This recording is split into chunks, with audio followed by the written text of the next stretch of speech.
Thanks everyone for coming. My name is Peter Gagan. I work for Heroku, and I work on Postgres. This is my talk. It's called Sort versus Hash Duality.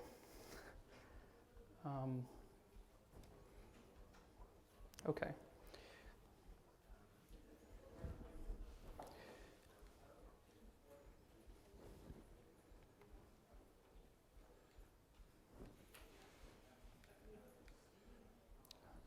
All right. So this is an ambitious talk. It's going to be sort of fast-moving, and it's going to have a lot of citations and stuff like that, which you might wish to look at in your own time. Oh, did that again. So if you see the bottom of the slide here, and indeed every slide, there is a URL that you could potentially go to, download these slides. I recommend getting the PDF version. The hyperlinks will work from that. Okay. So I'm going to talk about a number of different things. You see here, this is my overview. So we're going to talk initially about nested loop joins, to put those in the context of the main discussion. The duality of sort merge join and what that actually is, and what each algorithm offers. And then we'll talk about why hash joins were popularized when they were in the late 80s, early 90s, and why that was. Then we'll talk about much more speculative, perhaps even a little bit hand-wavy stuff about the role of parallelism and coming trends in hardware that may shape the relative sort of value of sort merge join as compared to hash join. And then we'll revisit the central, finally we'll revisit the central sort of concept of the talk and try and put some kind of summary on it. Okay. So what is it that makes nested loop joins special? So this is a picture of a B tree. This is an actual picture of a B tree from Postgres, generating using a tool that we came up with. It's a pretty rough tool, but suffice to say that this is an actual Postgres B tree, perhaps not quite what you were expecting. And the bottom one here is a zooming in on the root, and then you see the entire extent of the B tree there. So that's actually what we're looking at on the bottom. So that gives you a sense of the scale. How many of these screens would we need to display the entire extent of it at the same scale as the bottom one? Turns out we would need 10, which is rather a lot. So anyway, I'm being cute with this, but this serves to illustrate that you look at Wikipedia or something, you see B tree there, you see something that's kind of a tree-like, but in fact, I think that's a little misleading. They never quite get around to telling you, no, it's not really like a tree at all. Maybe it's more like a bush. In any case, it's incredibly wide and has very few levels. So if you want a high-level sort of mental model of what a B tree looks like, this is it. Okay, on to nested loop joins. So I need to put the main discussion in context. So nested loop joins are kind of this universal join, if you will. It can be used in principle to execute any possible join that you can express from using SQL. For a long time, this was all MySQL had, which makes sense given how people were using it. Now, index scans in general have a logarithmic lookup time in respect of the number of levels on the B tree. So that B tree you saw before only had one root, and it was still ridiculously wide. If I tried to generate an image of a B tree using this GraphViz-based tool and generate an SVG image of that had like several levels, when you open that up in Google Chrome, it crashes. So that's why I didn't do that.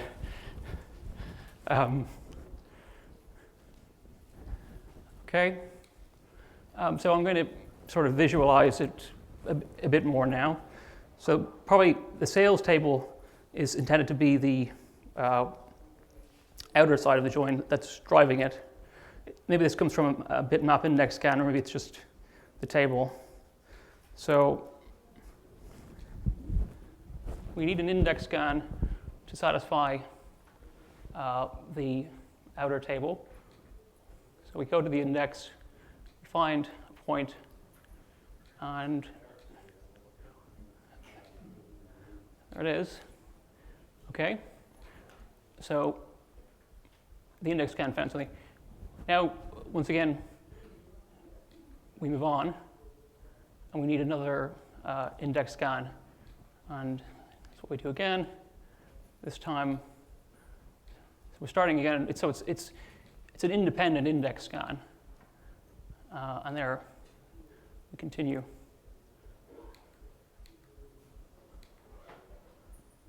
Okay. And so on. Typically, this is, for when we're accessing not very much data at all. Here's an example using SQL. This is from the Postgres docs. Again, this is all referenced. You could potentially drill into this yourself. These are real-world examples. Whenever I'm getting into explain output or something, it gets difficult if I don't use a real-world example because it's difficult to contrive all the conditions. So you could do this at home if you really wanted to. So as I think I showed with the animation, we're talking about literally a nested for loop, a for loop within a for loop. So the bottom index scan here is being independently executed however many times the driving outer bitmap heap scan requires, in this case, an estimated 10 rows. So there's some math here which fairly simple, which accounts for this. You can derive that the cost is cumulative in that it's the entire cost of the bitmap heap scan plus executing the index scan underneath 10 times.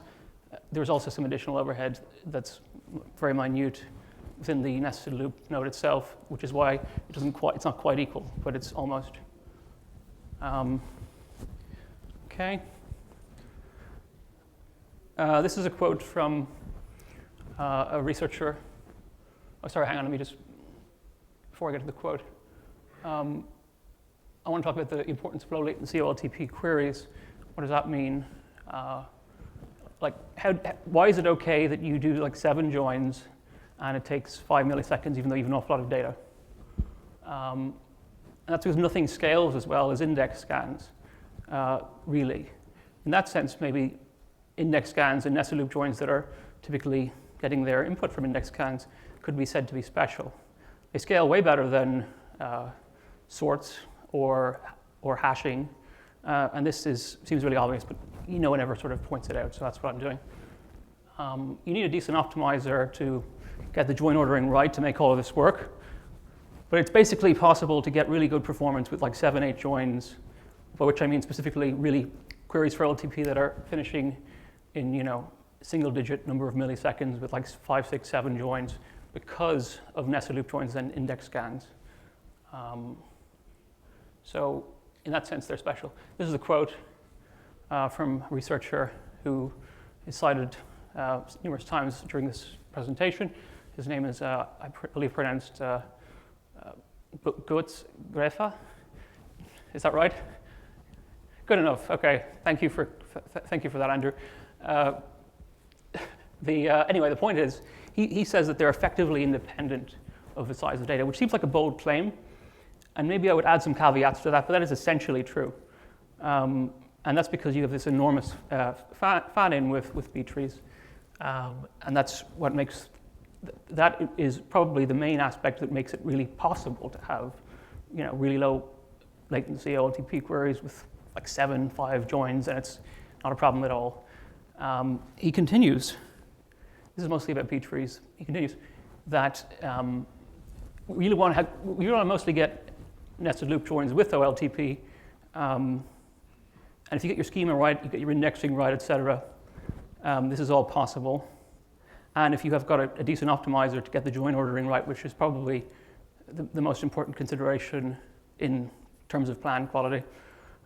So if you only remember one thing about this talk, I would say make sure it's this. I think it's probably the most important thing.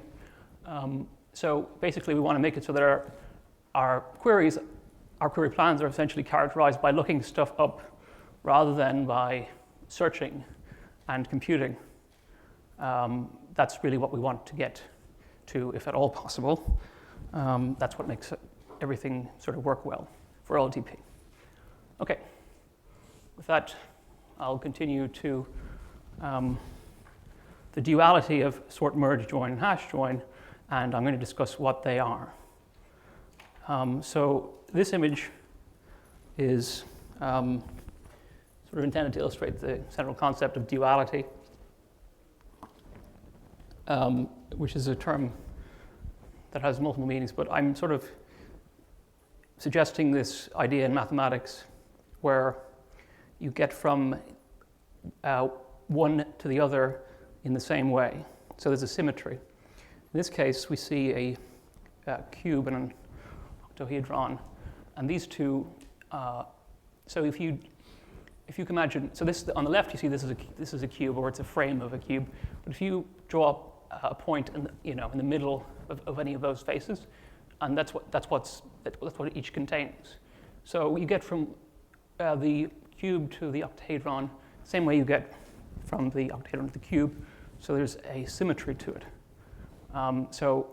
What I'm suggesting is you can make a similar analogy between sort, merge, join, hash join, and I think that's interesting and illustrates what the challenges are and why both exist.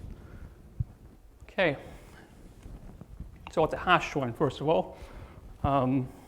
So it's based on this idea of building a hash table, typically or almost invariably on a smaller table or thing that's getting tuples from the table. Maybe it's just a bitmap heap scan, something like that. And from that, scanning a larger table, and then joining rows from the smaller relation by performing lookups in the hash table, probing the hash table. You've got a build phase and then a lookup phase as you scan the larger of the two relations. So this only supports equijoins.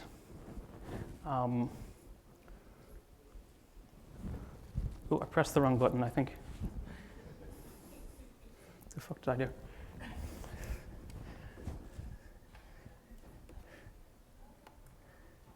Okay. Excuse me. Okay. So this is something that works particularly well when we only have one input table that's much smaller, and this also supports spilling disk by spilling batches, essentially. That this becomes more important later on.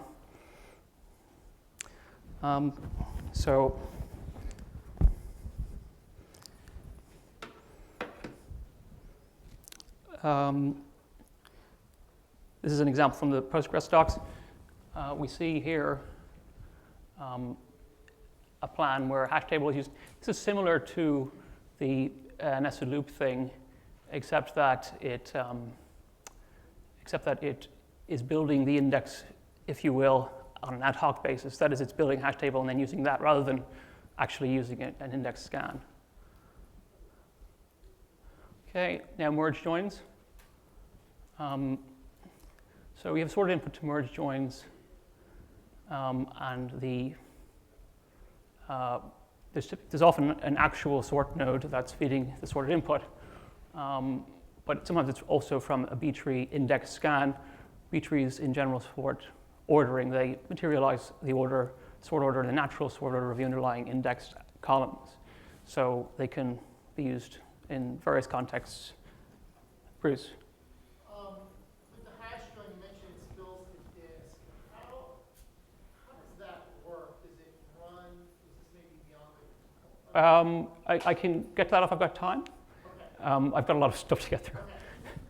Okay. Okay, so sorts can in general spill to disk also, if there's much data to sort. Or if I was going to answer the question, I think I might be able to manage that. there's a much better time for answering that, which is later on. So I'm hopefully, okay, so here's an example of a merge join. So first of all, these are in any old order. We're joining on city ID. We're going to sort that one, and then that one. These are now in order of the join attribute. And now we're going to go through each. The general rule is this reconciliation, if you will, has the pointer that's pointing to the strictly smaller value is moved. So we'll generate a couple of output tuples here.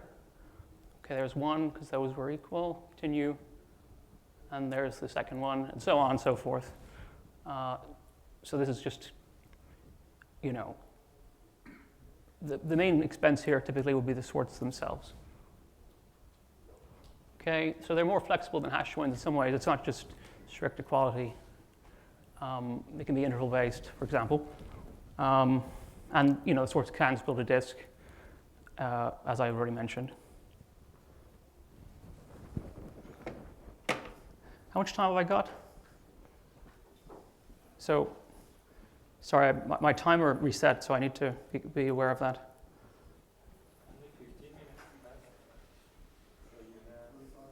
Okay, 35 minutes.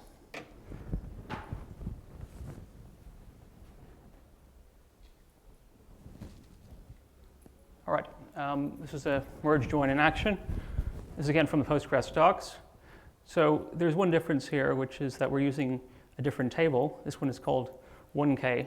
It's from the regression tests rather than 10K as we saw before. So the proportions of the tuples we're getting from each side of the join are more similar than in the first example. Now we are getting an index scan here because it's probably faster to go and just do an index scan, given that we, you know, because we don't have to do as much random I/O. If we're there's a trade-off basically between doing a big sort and just using an index, depending on how well ordered that index is and the implications for how much I/O you have to do and things like that. So this is similar, except it's you know the number of rows in the second table differs from the example for hash join, but the unique one nested in 100 matches, unlike nested loop join, which was actually 10. So that was nested loop join example was much more selective, which is in line with this idea of having a very you know, efficient lookup-based join, if you will. So there's a high startup cost here also. Okay. So I'm going to talk about the introduction and popularization of hash join now, and how it can be seen in a sort of historic context. When I talk about all this sort of stuff, I'm not necessarily sentimental about the history. I just think it's a useful way of framing it. It's a useful vehicle for discussing the various characteristics of each, and perhaps also for speculating about the future. So this is a... is there any further questions at this point? No? Okay. So why did they become relevant, or why wasn't it possible to make extensive use of hashing in, you know, prior to, you know, roughly the mid to late 1980s, early 90s? So this, by the way, is a picture of a DEC alpha, which is, you know, from around the early 90s, 64-bit, so ahead of its time in some ways, and sort of, I think, just an image that illustrates this sort of general trend to having a lot of memory in database systems. Okay, this is from The Art of Computer Programming, Volume 3. It's a pull-out section. There's a quote to go with it from Knuth. So we're going to pretend that we live in that bygone era now. You know, again, I'm not sentimental, but it actually, I'm getting to a greater point, I think, so bear with me. So what you see actually here is what these things are. This is about merge ordering. So in general, an external sort works by reading stuff from memory, sorting it in memory, and then writing it to disk in little chunks called runs.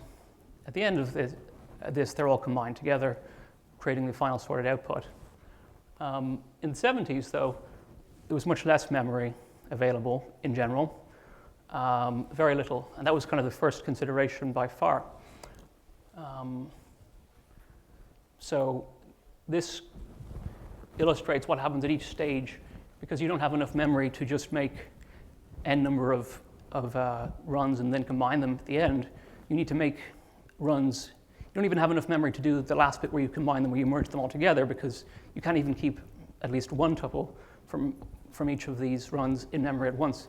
So you have to make really small runs and then comparatively larger ones, and then combine them successively in multiple passes traditionally. And these are different algorithms represented above, and how at each stage they might do in combining these runs, and how many phases there might be required, and so on.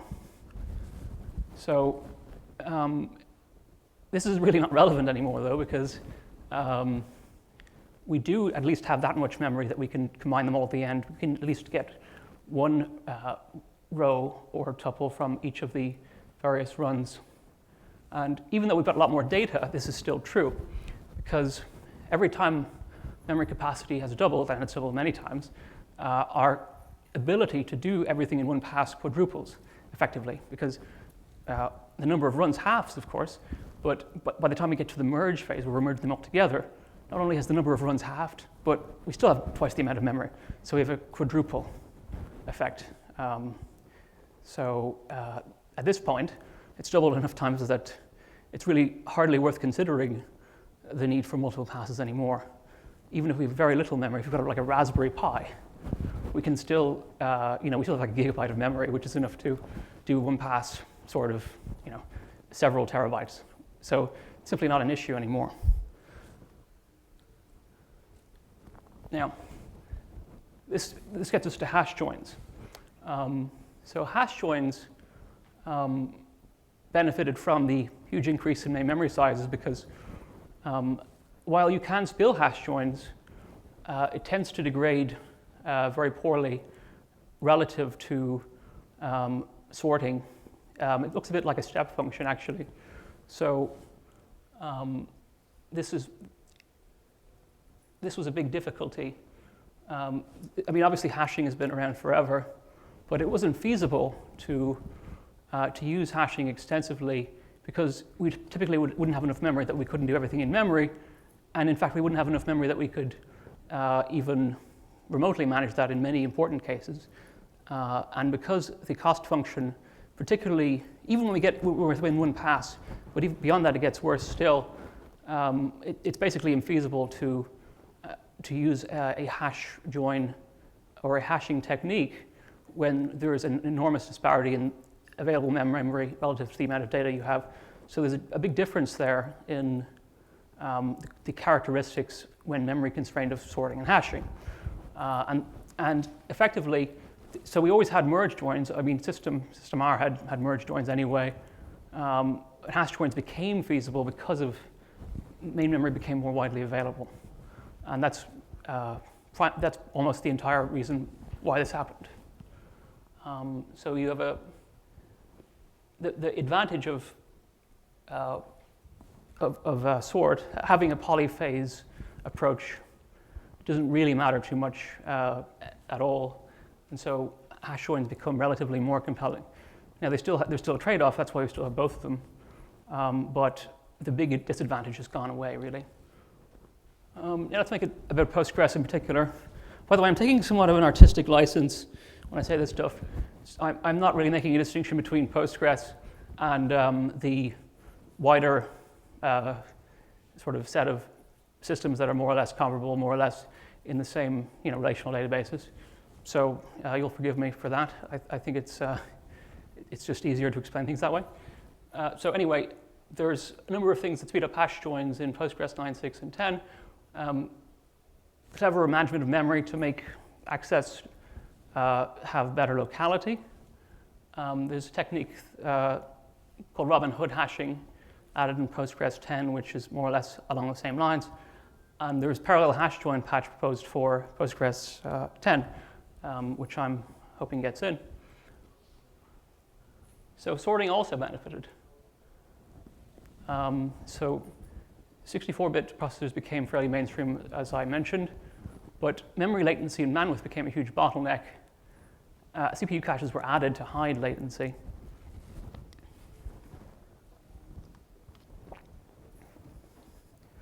This is an image from a paper which was very influential on my own work on sorting, which is pretty extensive. The paper is called AlphaSort. So on the left, you see something called a replacement selection tree. And on the right, you see a visualization of Quicksort. It's comparing the two. So basically, when we're building the initial runs that we go on to merge, the original algorithm, which by the way is not really used by Postgres anymore as of 9.6, would sort of juggle tuples in memory to try and make maximum use of available memory to make the run longer than available main memory. So you can, like, if you juggle them, you can put the lowest ones out first, if you know what I mean, and then potentially make it a lot longer than what you happen to be able to fit in memory. On average, twice as long, but potentially, if it's pre-sorted input, it could be just one big, huge run. Whereas Quicksort has some fairly well-known advantages, but is constrained by the amount of stuff you can fit in memory at any given time. It has no particular, it's no particular relevance to external sorting, except it's fast.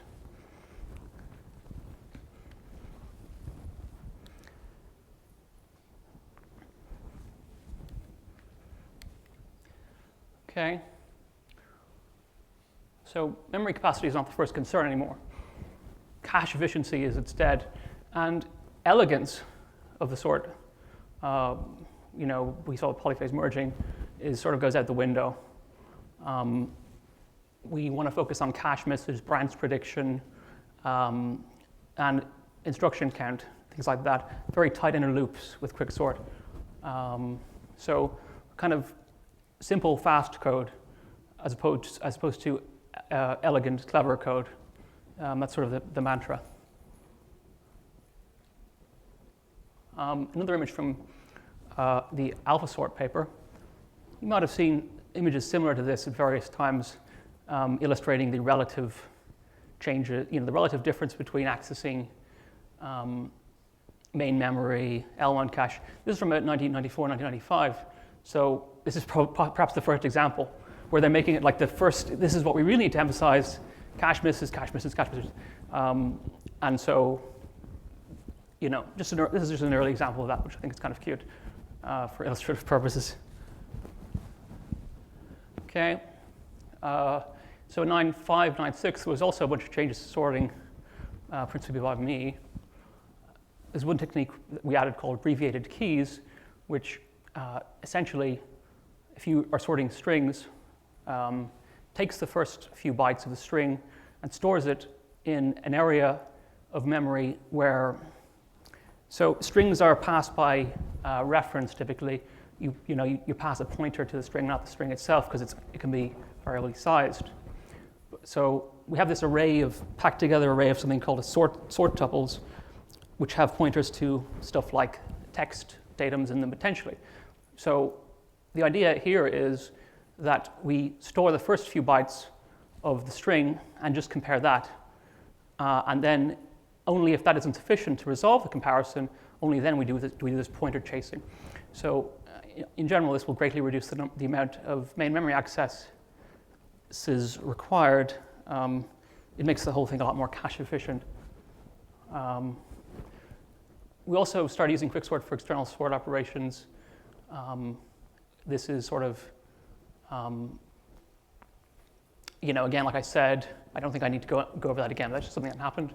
Careful memory management, being really careful about like making sure that memory is accessed sequentially, stuff like that. Turns out that matters a lot. So in Postgres 10, parallel create index I'm working on currently. Now it isn't anything to do with joins, but it is based on sorting. Maybe we'll see that used elsewhere for query execution at a later time.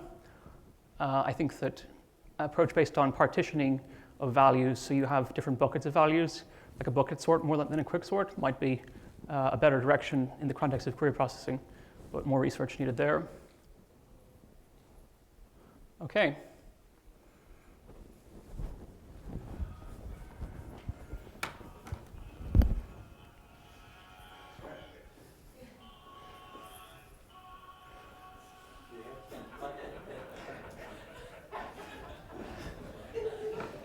Okay.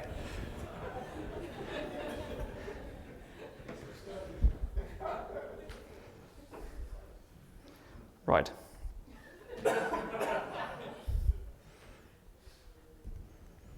Okay. So here's where we get to the more speculative section. At this point, I should ask if anyone has any questions on anything I've said so far. Basically,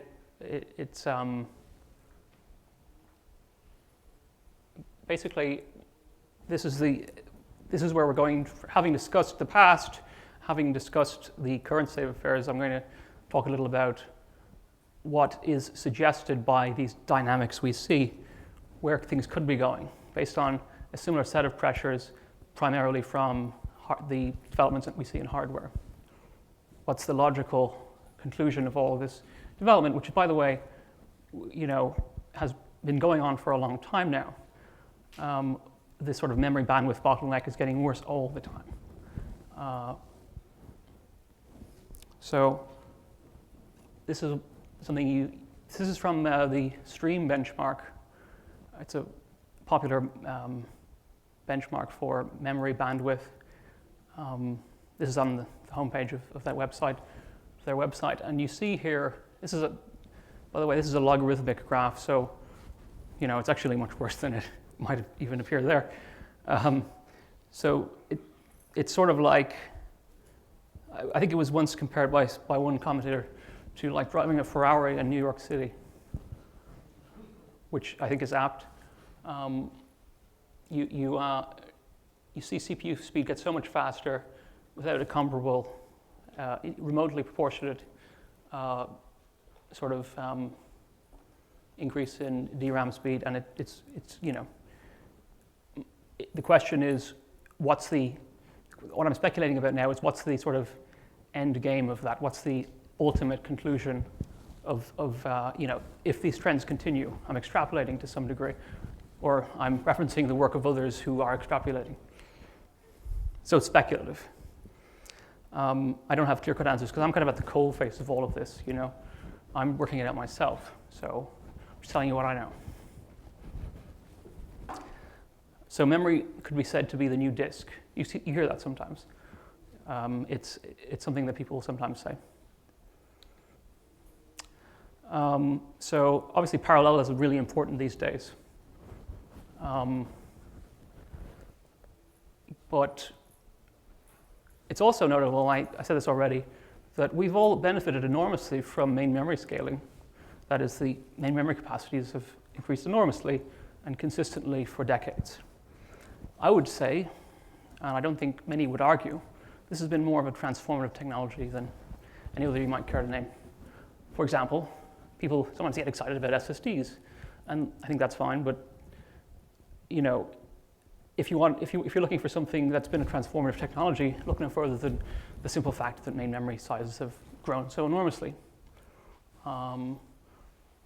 But it seems now that this trend has stalled for reasons that are fundamental. There are immense engineering challenges, I understand, with continuing further, mostly related to power management, and how much time is spent refreshing DRAM, how many cycles. So that's pressing on us now. Now, core count is growing faster than main memory sizes, or at least wasn't up until fairly recently, and CPUs are faster than ever. But you have this huge bottleneck. And what's really amazing to me is the available memory bandwidth per core seems to be decreasing, even in absolute terms. So you are getting literally, if you frame things as being, how does this one query that executes serially performing, we may even see you upgrade and you get worse performance for that query, even though intuitively you'd expect better performance because it's an expensive new CPU. So you get more cores on that sort of track, but you might actually be worse off if you frame things that way. So it's both a problem and something that makes, I think, parallel query more important than ever. So we needed just to avoid regressing performance across generations of microarchitecture, potentially. In other words, in order to get more memory bandwidth in aggregate, we have to add cores, but in order to use those cores, we need parallelism. It's not about a shortage of compute bandwidth. If we're driving Ferrari in New York City, it's not very compelling that you get an even faster Ferrari. That's really not very impressive. The problem is we don't have enough memory bandwidth. So parallelism is too often, I feel, understood as, well, let's get more compute bandwidth because we haven't got enough of that. Rather, at least as much as that, I think it's also about why don't we get some more memory bandwidth the only way we know how? By having more cores that each individually, or maybe that would be better framed as, or better described as I do on the slide, as memory/cache bandwidth, if you need to be very precise in making a distinction. It's sort of like, as much as anything else, that was the only way we could get more of that, so okay. So parallelism probably ought to be understood in that context. I think it's at least as important as the idea that you get more workers, particularly I think in the context of database systems where things are almost invariably bound by memory access. It's very normal for things to just be sort of twiddling their thumbs based on waiting for memory access. So this is as I've been saying, very important and getting more important all the time. There's some ideas how this could be addressed, but it's really complicated, and I don't know that I would be holding my breath for any sort of another transformative technology that ameliorates this problem. After all, researchers from industry, from academia, have every incentive in the world to solve this problem, and have had for some time, and we're still here. So I'm not counting on it, certainly. And this brings me to the question now of, so this brings me to the question of how this may or may not affect, the sort of the performance and the relative merits of, how much time have I got? 15. 18 minutes. Okay. So this brings me to the question of how this may or may not affect the whole calculus about hash join, sort merge join, and so on. If memory is the new disk, then presumably CPU cache is the new memory. And we don't have enough of that. So does this sound familiar?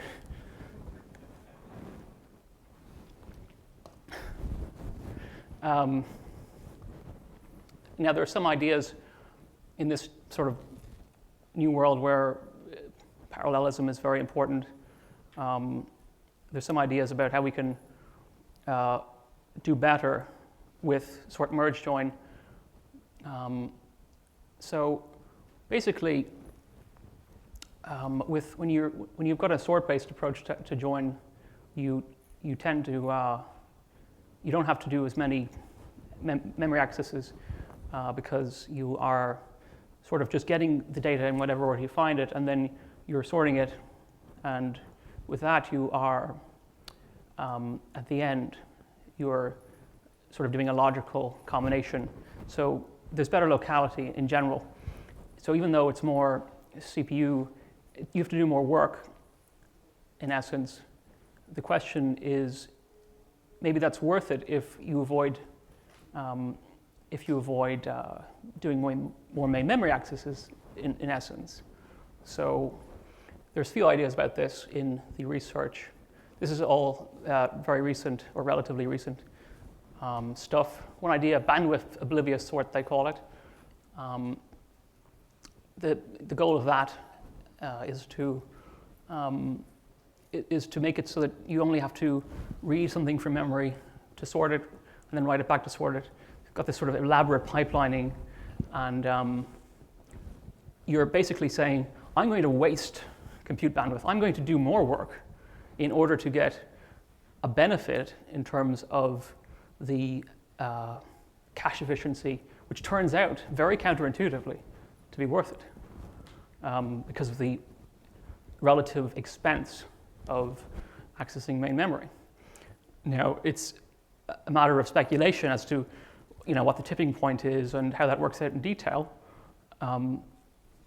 But in principle, there are fewer main memory accesses inherently necessary with sorting, and that is the point, right? That's what will cause things to tip relatively in favor of sort merge join, where it becomes relatively more important.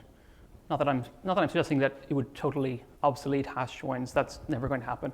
But the thesis is, the suggestion is that maybe sort merge will become, because of these various pressures, more relevant, more important, and more frequently seen. So also I should mention there's this TLB, which is another sort of cache. This is our problem for hash joins, much more so than sort merge join. Okay, I should also mention instruction level parallelism, Simdi. So most CPUs are now capable of using instruction level parallelism, meaning that you can manipulate an array or vector, rather, of elements all at once, and you can perform certain algorithms using these techniques. Sort is relatively amenable to using Simdi instructions, so you get an additional boost from instruction level parallelism by using algorithms like, or one in particular, Bytonic sort, Bytonic merge sort, and this could potentially give you a much bigger benefit that you don't really see with hash join, which is characterized by this sort of random access to buckets. Because of the regular access patterns, if you will, or the potentially regular access patterns of sort, this is much more feasible in general, taking advantage of this particular development. That said, a well-written quicksort is really hard to beat for reasons that I think are interesting and won't go into.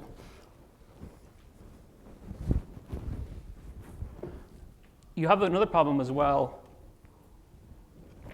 in adapting something like Bytonic merge sort, which is that in Postgres you have like order by nodes, first, last, and so on and so forth. You've got a lot of complexity, a lot of features need to be supported there.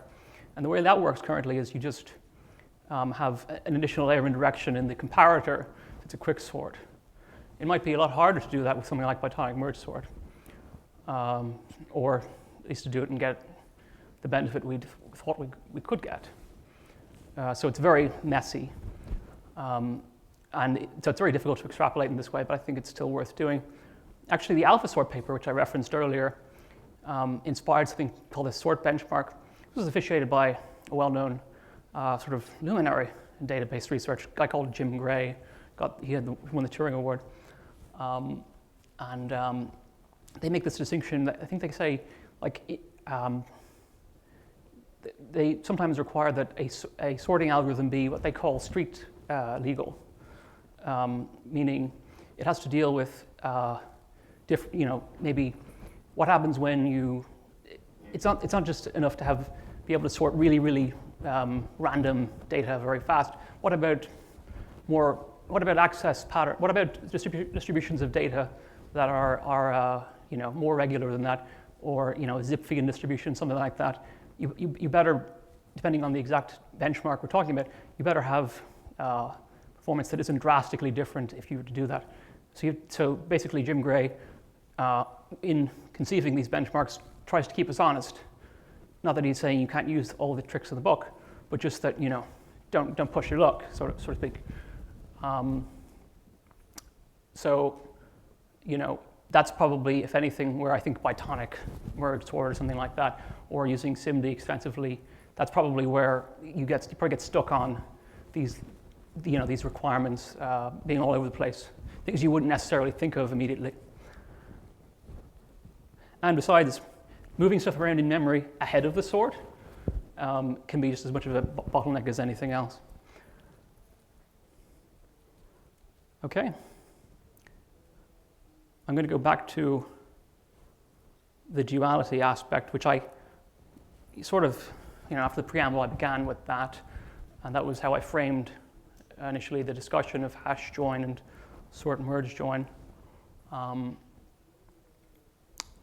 maybe that wasn't exactly clear what I meant at the time. I'm going to return to this image. This is a similar image to the one you saw initially, but these two polyhedra are more complicated. But the duality is the same. The idea is the same. And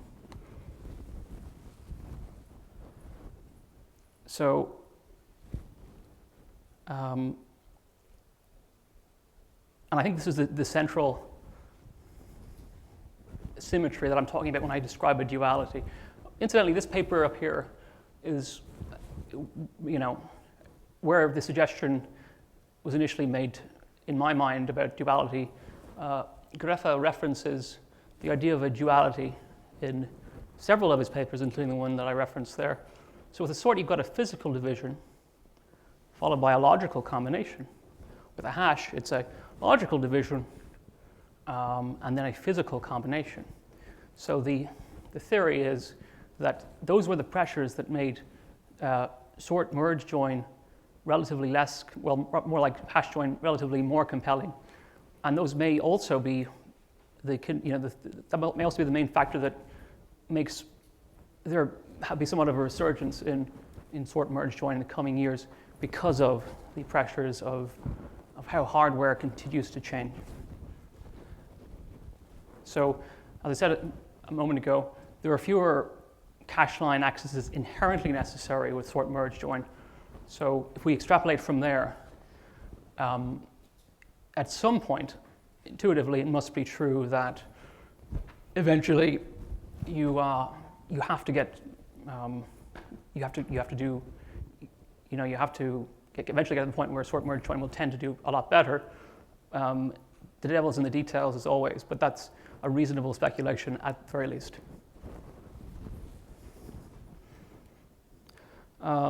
So, what are the characteristics of hash joins? Locality can be a big advantage for hash joins too. You have some amount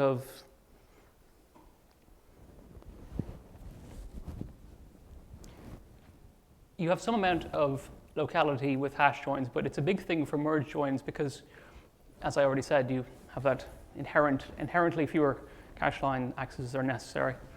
And external sorts, as I mentioned earlier on, degrade a lot better when we have not so much memory. You get a pretty smooth cost function. It's almost like if you only have one pass in Postgres now, it's almost doesn't matter as you reduce the amount of memory. You see a very, very slow decline in performance. It gets worse when you get multiple passes, but it's really surprisingly good if you have to do multiple passes even, or at least these days. We fixed a lot of the problems. High cardinality sort keys will tend to do better as well. So you have with hash join, you don't want, if you've got a lot of very common values you're frequently accessing, that really suits hash join, which is not uncommon. But higher cardinality is more of something that works better with sort merge join. Also with sort-based joins, you do a final on the fly merge at the end, so you have your runs on disk, and you can, as you merge them, you can return the first thing that you know at the top of the merge heap immediately. So sometimes that can be beneficial because you can sort of amortize the cost. You don't have to wait that long to get the first parts of the output on each side potentially.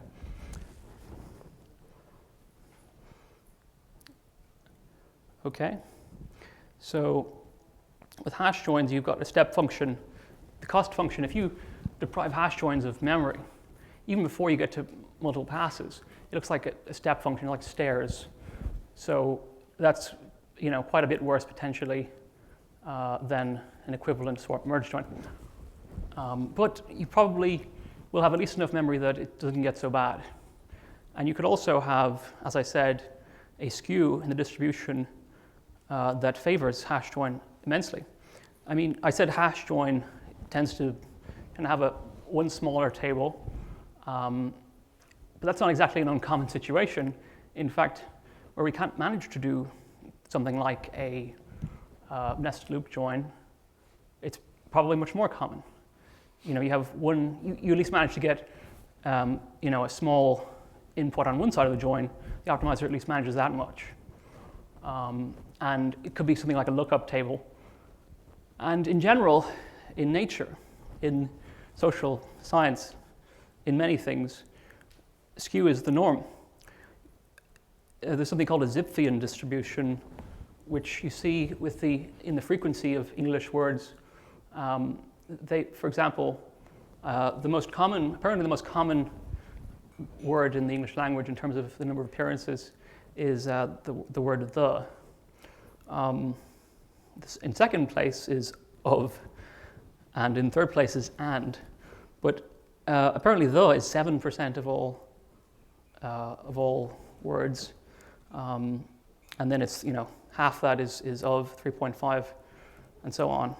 So there's a bunch of places where you see this sort of thing, like the population ranks of cities in various countries, corporation sizes, income rankings, the number of people watching the same TV channel, and stuff like that. So this is actually pretty common, and so this is where hash join will tend to do well. It's not like it's uncommon for the smaller table for there to be a much smaller table that you need to build a hash table against, and it's not as if it's uncommon for the access patterns to be very skewed. So important to emphasize that, I feel. Okay, and that's it. This is an image of a Bytonic sorting network that's from Wikipedia. I thought I'd just add that. So this is something I don't really plan on describing in detail, but basically these arrows represent comparisons. You sort of have this pipelining thing, and this could potentially be used Simdi-like techniques. Yes, David Fetter. You mentioned earlier that with the hashes, that basically if you have a power curve or Mm-hmm. similar, that you would get that this would be sort of more optimal for it. Does that mean that like on scans it would be worth trying to do some inference about the distribution? We do that actually. I'm glad you asked me that because that was what I was going to say next. I must be doing a good job. So there's an optimization where we look at the statistics, look at the most common values that are known ahead of time by analyze having run to be the most common values. And those are, we have something called a skew table where one of the batches is pinned in memory, and therefore we are relatively assured that those will always be in memory. And if we have something like, as you said, distribution like that, we can do really well there, which is important.